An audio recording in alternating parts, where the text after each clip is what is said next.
네, 반갑습니다. 김큰별입니다. 오늘은 잠시 고양이면 좋겠어 그 마지막 시간을 여러분들과 함께 하려고 합니다.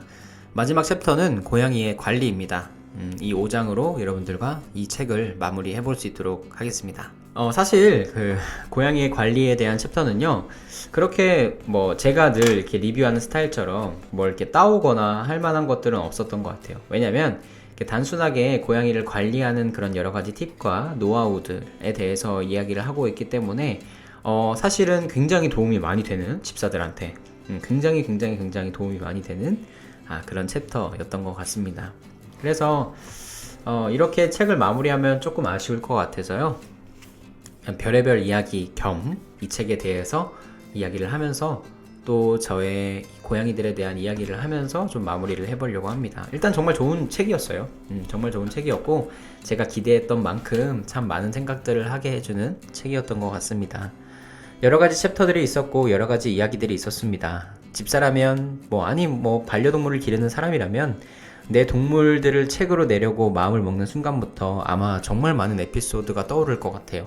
그러나 나흥식 선생님은 읽는 독자들을 위해서 자기의 이야기들을 최대한 축소하고 유익하고 필요로 하는 이야기들로 꾸며준 것 같아서 정말 고마웠습니다. 제가 이 영상을 녹음하는 이 시점에 밖에 눈이 되게 많이 와요. 센치하고 감성적인 회색 벵갈 고양이 하루는 창가에 냉큼 달려가서 떨어지는 눈발을 보다가 몸을 앞으로 기대서 앞발질을 몇 번 했습니다. 그리고 마치 떨어지는 눈을 잡으려는 듯이 신용을 하죠. 표범무늬가 매력적인 벵갈 고양이 별이는 그런 하루를 심드렁하게 보다가 따뜻한 전기장판에 머리까지 대고 편안하게 눕습니다. 하루의 관심은 언제쯤 끝날까 지켜봤습니다. 늘 그랬듯이 그리 오래 가진 않았고요. 별이 옆에 다가가서 몇 번 코를 벌렁거린 다음에 자신의 자리를 찾아 옮겨 앉고 마찬가지로 몸을 뉘입니다. 평화로운 하루입니다. 녀석들의 삶도 평화로웠으면 좋겠고요. 지금의 상황이 평화로웠으면 좋겠습니다. 그러다가 문득 이런 생각을 해봤어요. 왜 책의 제목을 잠시 고양이면 좋겠어 라고 했을까? 녀석들의 삶이 그래도 나름 즐겁다고 확인받고 싶은 집사의 마음이 반영돼서였을까? 저도 마찬가지로 동의합니다. 잠시 고양이면 좋겠다. 잠시만이라도 말입니다.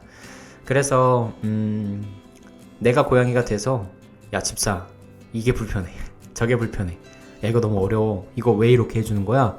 라고 스스로 좀 느껴보고 내가 다시 집사가 돼서 그런 것들을 이렇게 보완해주는 그런 마음이 같이 담겼던 것 같아요. 제가 아마 잠시 고양이면 좋겠어 첫 번째 시간에 이 두 녀석과 어떻게 묘연을 쌓게 됐는지에 대해서 여러분들에게 말씀드린다고 했었잖아요. 그러니까 얘네 둘이 갑자기 우리 집에 띵동 하고 찾아와서 밥 줘라고 했지는 않았을 거 아니에요. 어떻게 됐냐면 제가 이제 벵갈 고양이를 한 1년 넘게를 카페만 들락날락 거렸던 것 같아요. 네이버에 벵갈 고양이 카페가 있는데 거기서 되게 많이 봤어요. 되게 이쁘고 되게 진짜 되게 야성미 있고 이렇게 멋진 친구들. 또 한편으로는 고양이의 비글이라고 하니까 야 내가 얘네들을 과연 데려온다면 책임질 수 있을까, 또 금전적인 부분이라든지 이런 것들도 너무 걱정이 되고, 그래서 정말 두 마리 키울 생각은 1도 못했고요. 한 마리라도 어떻게 해볼까라는 마음을 계속 가지면서 한 1년 반을 보냈던 것 같아요.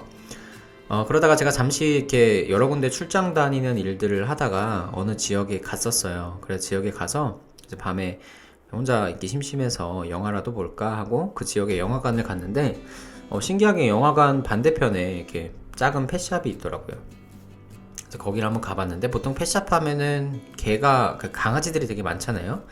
그리고 강아지들 이렇게 막 있는데 그 안을 보통 이제 케이지 안에, 물론 펫샵이 안 좋다는 건 알고 있어요. 알고 있는데 어찌됐건 케이지 안에 이제 강아지들이 있고, 그리고 그 밖을 이렇게 조금 큰 고양이들 2마리가 돌아다니고 있더라고요. 그래서 뭐지 하고 봤는데 벵갈인 것 같은 거예요. 그래서 그냥 신기하고 궁금해서 안에 한번 가봤어요.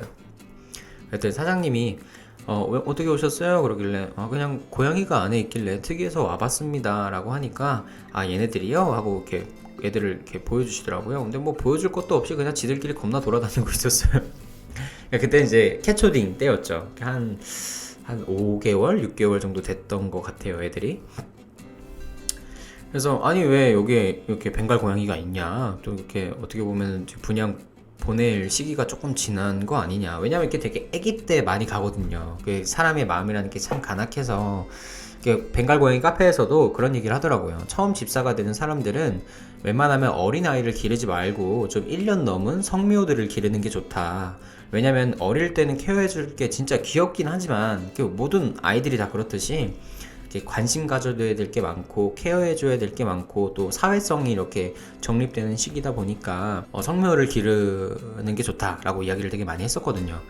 그래서 딱 봤는데 애들이 좀 이렇게 시기도 지난 것 같고 해서 왜 있냐라고 했더니 원래 어렸을 때 되게 그때보다 더 어렸을 때 이렇게 분양을 갔었는데, 분양받은 집사님이 아이들을 기르다가 본인의 몸에 이렇게 암이 생겼대요. 그러니까 뭐 아이들 때문에 생긴 건 아니겠죠. 이렇게 본인이 좀 이렇게 몸이 안 좋아지셨고, 그래서 그 암 치료 때문에 집을 오래 비워야 되는데 이 아이들을 자기가 어떻게 기르겠어요. 그 조그마한 아이들을 암 치료 때문에 병원에 입원을 해야 되니까. 그래서 어쩔 수 없이 파양을 하면서 뭐 캣타워라든지 좀 가지고 계셨던 모든 물건들을 다 그냥 그 샵에다 맡기고, 좋은 분에게 분양이 가면 전부 다 그분에게 드려라 라고 부탁을 하셨다고 하더라고요.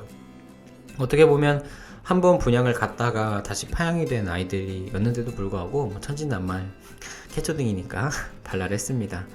아 그렇구나 라는 이야기를 듣고 두 아이들의 어떤 매력들을 이렇게 지켜보다가 영화 시간이 돼서 영화를 보고 또 나왔어요.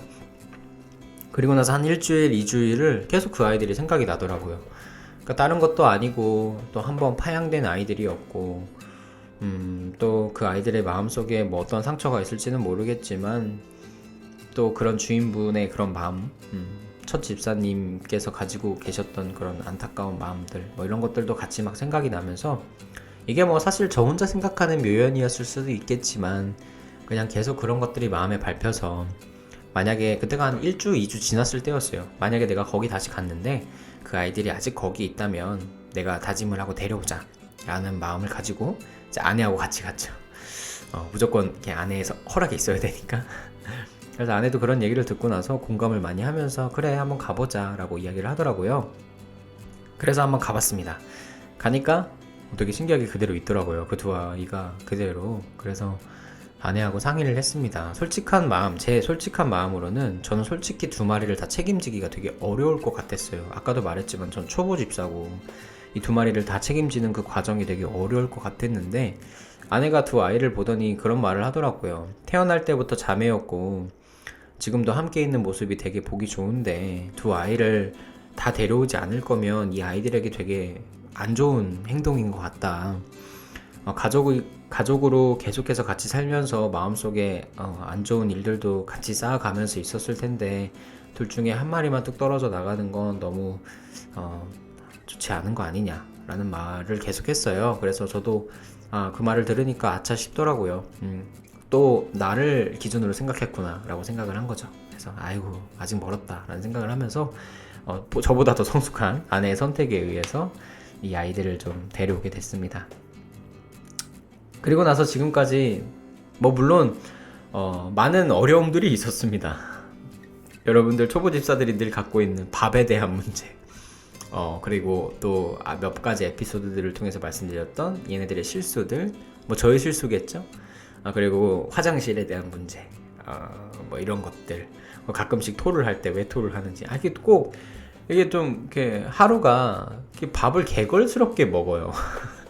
밥을 안 주는 게 아닌데 그런 거 있잖아요. 그 애들도 다른 집 가갖고 밥을 막 열심히 먹고 있으면 그 집 부모님들이 그러잖아요. 얘 안 먹이냐. 저 안 먹이는 거 아니거든요. 근데 밥을 엄청 개걸스럽게 먹다가 고양이들은 밥을 이렇게 개걸스럽게 먹으면 가끔 이렇게 사료토라는 걸 하거든요. 가끔 그래요. 그래서 사료의 크기도 이렇게 작으면 빨리 삼킬까봐 막 입자가 큰 거 있잖아요. 막 이런 것들 먹이고 그러는데